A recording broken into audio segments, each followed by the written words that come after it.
Modern blue whales reach 100 feet and weigh 200 tons. But 75 million years ago, marine reptiles grew even larger, and scientists discovered the ocean conditions that triggered this prehistoric gigantism were completely different from today. The late Cretaceous oceans weren't just bigger versions of modern seas. Oxygen levels measured 30% higher than current atmospheric concentrations. Water temperatures averaged 10 degrees Celsius warmer globally. These two factors created the perfect biological environment for maximum size potential in marine predators and prey. Mosasaurus hoffmanni dominated these warm waters at 56 feet long and 15 tons. That's longer than a school bus and heavier than 3 elephants.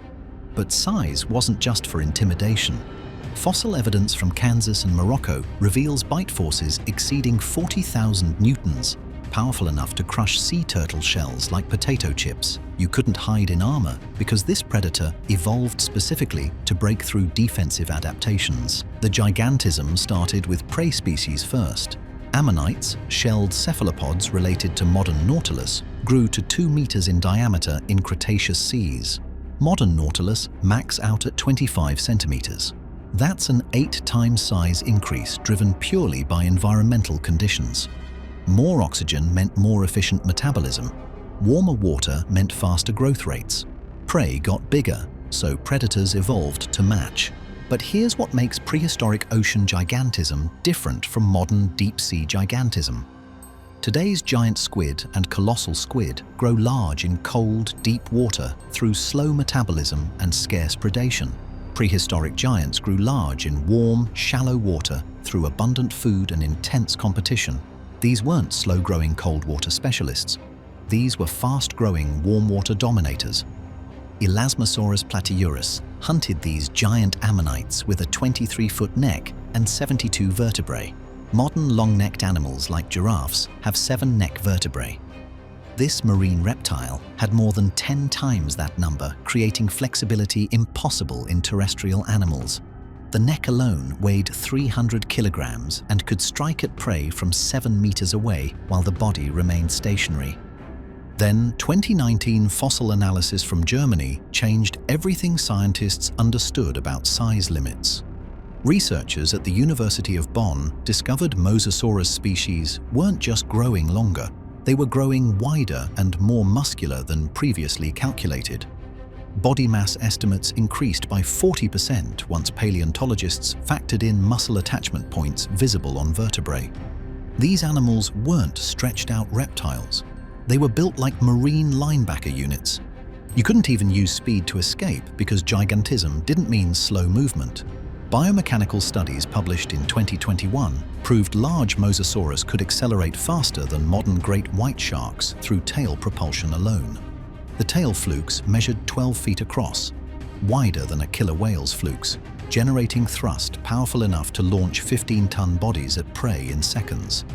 Talk about evolutionary arms races. As predators grew larger, prey species developed counter-adaptations. Protostega gigas, a prehistoric sea turtle, reached 3 meters in shell length and 900 kilograms in weight. Modern leatherback sea turtles max out at 2 meters and 700 kilograms. But even this size advantage wasn't enough. Fossil records show Mosasaurus successfully hunted adult Protostega, leaving distinctive tooth marks across shell fragments found in Alabama and Texas. The food chain supported this gigantism through sheer abundance. Cretaceous oceans contained 5 times more plankton biomass than modern seas, feeding massive populations of filter feeders and small fish. Those populations fed larger predators, which fed even larger apex predators. Energy availability increased at every trophic level, removing the metabolic constraints that limit modern marine animal size. But pressure played a role scientists didn't fully understand until recently. Deep-water species like Shonisaurus sicaniensis and Triassic ichthyosaur grew to 21 meters, hunting at depths exceeding 500 meters. Body structure analysis reveals bone density 3 times greater than surface-dwelling species. Higher pressure zones actually supported larger body sizes by reducing the skeletal stress from gravity. Modern whales dive deep but evolved in surface waters. prehistoric marine reptiles evolved specifically for depth pressure advantages. Modern whales dive deep but evolved in surface waters. Prehistoric marine reptiles evolved specifically for depth pressure advantages. Then there's temperature regulation mechanics that make zero sense with modern biology. Cold-blooded marine reptiles shouldn't reach large sizes in warm water. Metabolic demands would be unsustainable. But 2018 isotope analysis from fossilized teeth proved many large marine reptiles maintained body temperatures 5 to 7 degrees above ambient water. Regional endothermy, warm muscles and organs with cooler skin, let them combine reptilian efficiency with mammalian activity levels. No modern reptile does this at scale. Tylosaurus proriger extended this advantage to 14 meters and 7 tons, while maintaining sprint predator capabilities. Stomach contents from South Dakota specimens show varied diet, including sharks, smaller mosasaurs, and even flightless birds caught at the surface. Size diversity in prey meant these giants weren't specialists. They were generalist apex predators, taking whatever provided maximum calories per energy spent hunting. You couldn't hide in deeper water because giant marine reptiles dominated every depth zone. Pliosaurus funki hunted Arctic waters at 12 meters and 45 tons, with a skull alone measuring 3 meters, longer than an entire great white shark. Bite force reconstructions estimate 150,000 newtons, 4 times stronger than Tyrannosaurus rex, and powerful enough to bite smaller prey completely in half. Fossil evidence from Svalbard shows this predator tackled 8-meter-long plesiosaurs as regular prey.